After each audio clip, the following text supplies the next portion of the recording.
everybody, it's Roger and James here from the DisKingdom Podcast. In this episode, we're going to be talking all about FoxNext, which is kind of Fox's games division, and they've kind of announced that they're starting a new sort of studio. But more importantly, we kind of have to ask, is Disney going to eventually just shut this company down anyway when they fully take over? What do you think, Jane? Given their history and given their current trend of outsourcing their video game projects, yeah, probably. I mean, not immediately. And they may give the company a chance to maybe buy itself out and go independent rather than just axe them completely. But unless there is a change in the way they view video games, which they might because they change every couple of years apparently. Yes. Yeah, FoxNet probably not that long for existing as a Disney company, assuming the Fox deal goes through. So we'll just assume the Fox deal isn't going to hit any hitches. FoxNet will become part of the Disney banner. Yeah, it's one of those things where if I was in FoxNet, especially one of the companies that they very recently acquired, I'd be kind of like, where's my resume, and is it up to date? Yes. I mean, FoxNext have announced video games for the new Avatar movie. They've announced a brand new Aliens game is coming soon. They've also they've recently announced or released an X-Files mobile game. They're working on a mobile Marvel game called Marvel Strike Force, which is still in early beta, like early release. And they also deal with anything else to do with Fox games as well. So they did like pinball or anything like that. Anything with their bands, like the Futurama mobile games and a few Family Guy mobile games, everything like this. And obviously 21st Century Fox have got an idea of like, okay, we need to be in this industry. We need to be dealing with it ourselves. We don't need to be bringing in other people. We can do it ourselves and make more money. And so 21st Century Fox have got an idea. And they're obviously going down it because they've announced loads of different loads of different studios. They've got quite a few studio stuff going in. But they've not really made anything yet, and that's the trouble of, like, they've really not got a lot of history of what they've been doing.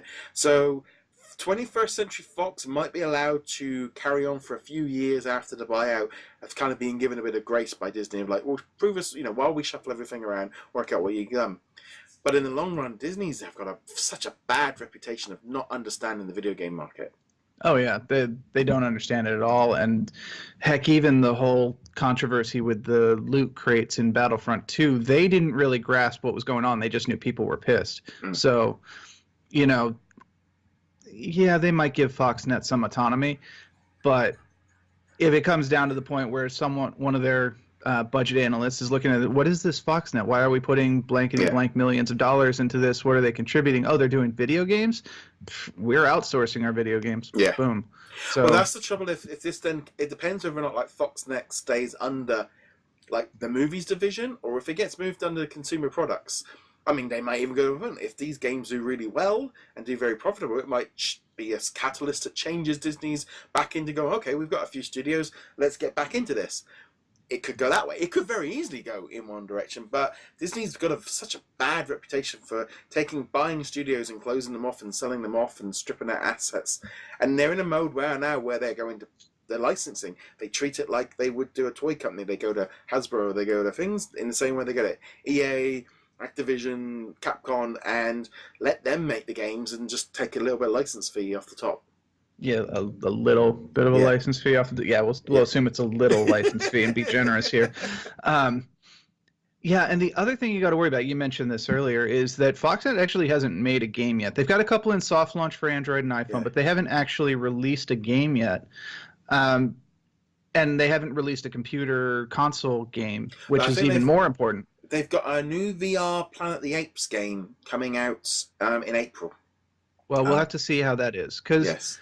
And we will. I think I can get my hands on a PSVR if it's on PlayStation, but we'll see how that is, and maybe we can try that out. But at the end of the day, from Disney, you've got to be looking at this and going, you haven't established a reputation yet. Yes, you have a lot of veterans of the industry, and you've acquired a lot of studios, but you've acquired a lot of studios without actually producing anything. Yeah. And that...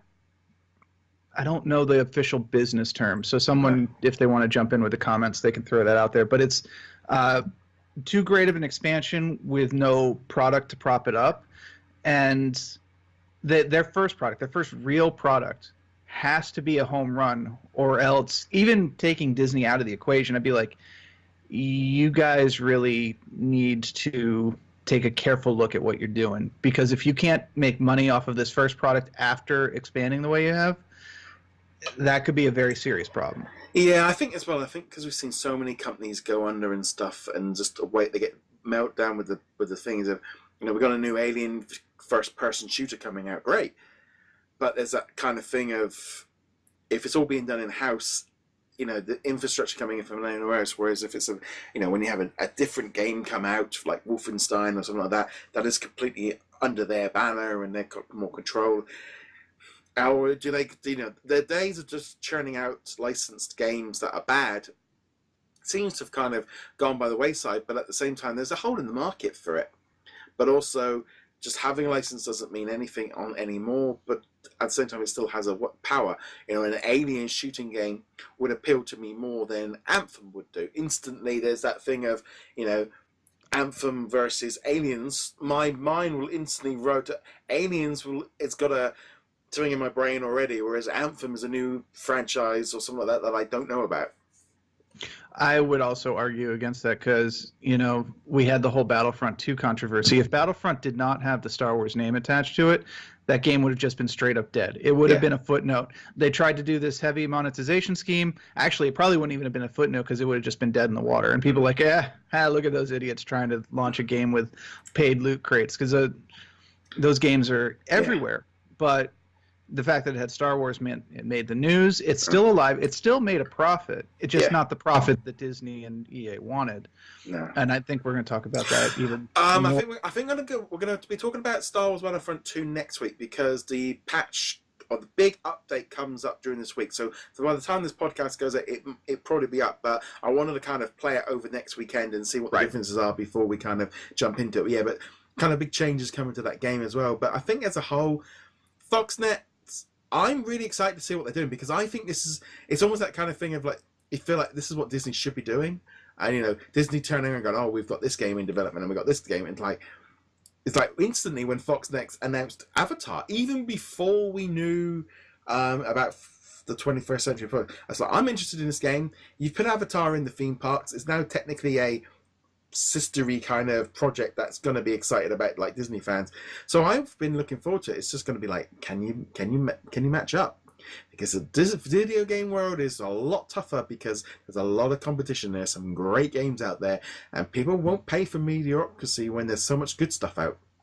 Yeah, absolutely. I mean, why would I spend $60 on an okay game when I can spend $60 on a really, really good game, or rent one or whatever? And the market is just flooded with so many. Even in the next month and a half, the number of games that I'm looking at where I'm like, I want to play that, I want to play that, I want to play that, is a lot higher than I thought it was going to be. Yeah. Actually, I looked at the list recently. I'm like, oh, wow, there's a lot of stuff coming. Yeah, there's a lot of stuff coming out. So, but it's going to be interesting what FoxNext do. I'm pulling for them, actually. I'm really actually hoping that this is going to be...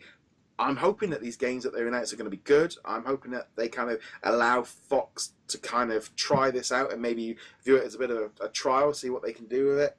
Especially when Disney get their hands on it. I'm just hoping that they don't do what they've done before. So I'm optimistic that this might work, but who knows? If FoxNet's first major outing is a success, both critically and commercially, more importantly commercially, if it is a success, then there is a decent chance that Disney might give them the chance to prove what they've got. And I agree with you. I'm not, the track record isn't in their favor, but I am hoping that they do well. It'd be great. Believe in the magic. There we go. On that note, guys, we'd love to know what you guys think of FoxNet and the future with Disney owning them. What's going to happen to them? Let us know your thoughts. Get in touch with us on comments below. You can join us on our Facebook group, or any other which way on social media. You can find us on YouTube, so hit that subscribe button, hit a little bell notification. You can also find the audio version on different audio platforms, including Apple Podcasts, Google Play, Stitcher, and now Spotify. And James, where can they find you? Find me heroiclegacy.com. And then, guys, thank you very much for joining us. We'll be back soon. Later.